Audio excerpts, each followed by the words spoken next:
Good day mga kamots! Welcome back to our YouTube channel. Muli nga tayo nagbabalik dito sa Rusi Motorcycles Tondo Branch. Dahil gaya na nabanggit ko mga kamots, nung nireview natin ng Rusi Passion 125 Fi, meron tayong isusunod na motorsiklo pa rin galing kay Rusi Motorcycles. So, this one is the all new Rusi Blade 125. Bagong labas din na motorsiklo coming from Rusi Motorcycles ngayong 2025. So, sabi nila mga kamots, kamukha daw ito nung isang legendary motorcycles na mula kay Suzuki. So kung alam niyo kung ano 'yon, mga amos, yun na 'yon. Ayan. So alamin natin kung ano-ano meron naman na tinataglay na specs nitong Rusi Blade 125. Kaya naman huwag na natin patagalin pa yan. Simulan na natin.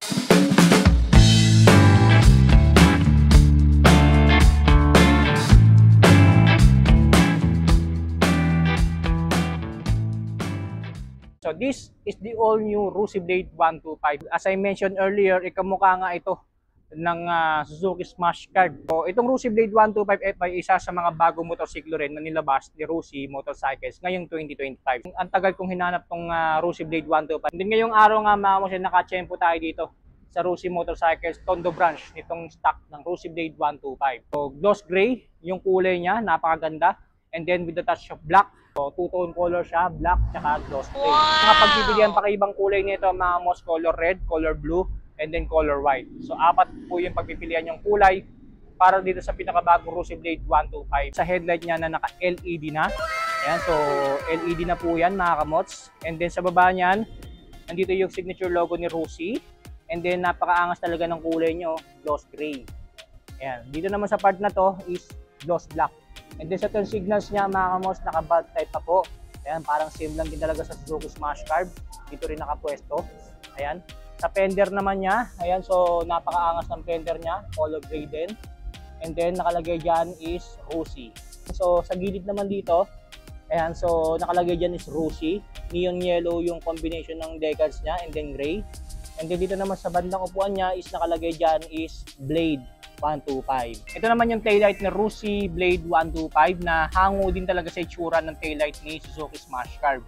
So naka-bulb type pa rin po yan, and then naka-bulb type din yung turn signals niya. Then meron siyang reflector dito na color red, and then yung signature plate ni Rusi na sabot-sabot lang. Naka-dual shock absorber din sa likuran, and then sa tambucho niya, so nakalagay dyan is Rusi, and then stainless, naka-stainless na rin yung heat guard niya. And then ito naman yung makina ni Rusi Blade 125. Ayan, so gloss black paint finish. Meron din siyang kickstart, mga kamos, in case na pumalya yung baterya natin dito, meron pa rin tayong pang backup na kickstart dito. Matte silver din na swing arm dito na paint finish.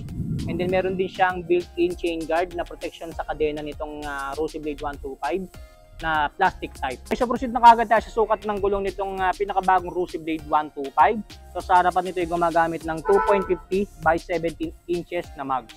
Sa mags niya, napakaganda. Naka-alloy mags tayo rito. And then, kakaiba rin yung design, no? Sa braking system naman niya sa unahan, mga kamos, dito sa Rusi Blade 125. So, naka-disc brake na rin po to. And then, kakaiba rin yung itsura ng rotor disc niya.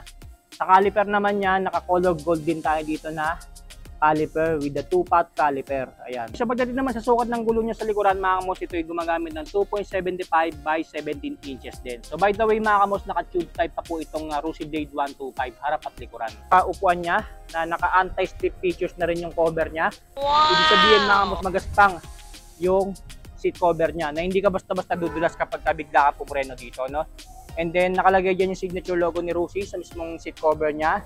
And then meron pa nakalagay dito yung pangalan ni Rusi. Ayan. Sa grab bar naman niya, ayan, so meron din tayong alloy grab bar dito na sturdy at mukhang matibay din naman kahit paano, no? Ito naman yung underseat compartment, Rusi Blade 125.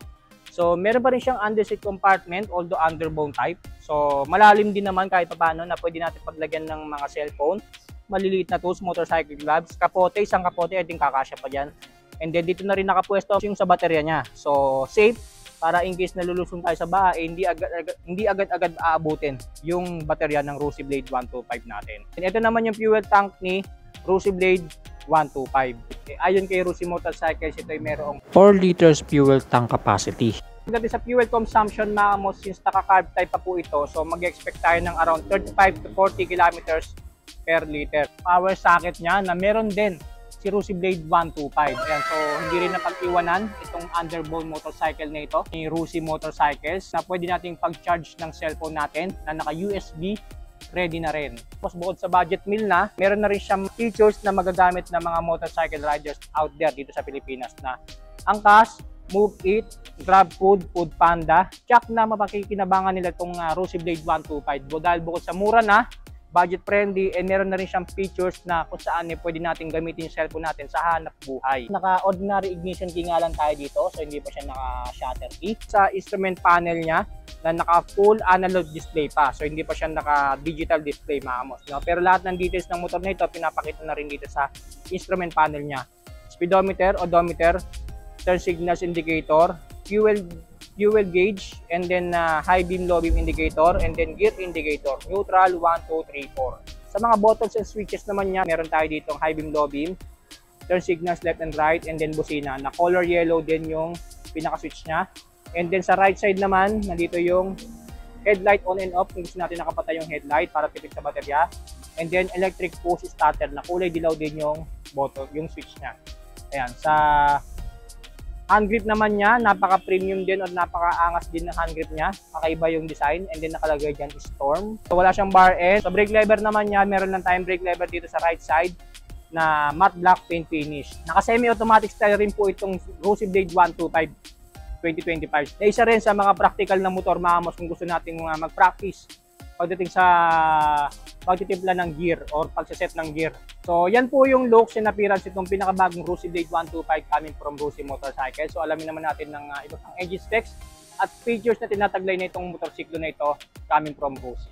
Ang pinakabagong Rusi Blade 2025 ay mayroong 125cc engine displacement, 4-stroke single cylinder naka-single overhead cam with 2 valves. Meron itong taglay na max power na 7.5 HP at 7,500 RPM habang kanyang max torque ay 7.2 Nm at 6,000 RPM. As I mentioned earlier, naka-carburetor type ang fuel system nito habang cooling system ito po ay naka-air-cooled. Para naman sa kanyang starting system, combine ito ng electric at kick starter. At dahil underbone type motorcycle, gumagamit ito ng chain and sprocket pagdating sa kanyang driving system. As for the transmission system, meron po itong hanggang 4-speed na naka-semi-automatic clutch na magseset ka lang ng tamang gear at ititwist mo lang ang throttle, sure na madali mo nang mapapaandar ang motorsiklong ito. For the suspension naman, sa harapan ito po ay naka-telescopic fork at naka-dual shock absorber naman pagdating sa likuran. For the braking system, sa harapan equip po ito ng hydraulic disc at naka-mechanical drum brake naman pagdating sa likuran. At para naman sa kanyang dimensions, meron itong overall length na 1,845mm, overall width na 665mm at overall height na 1,060mm.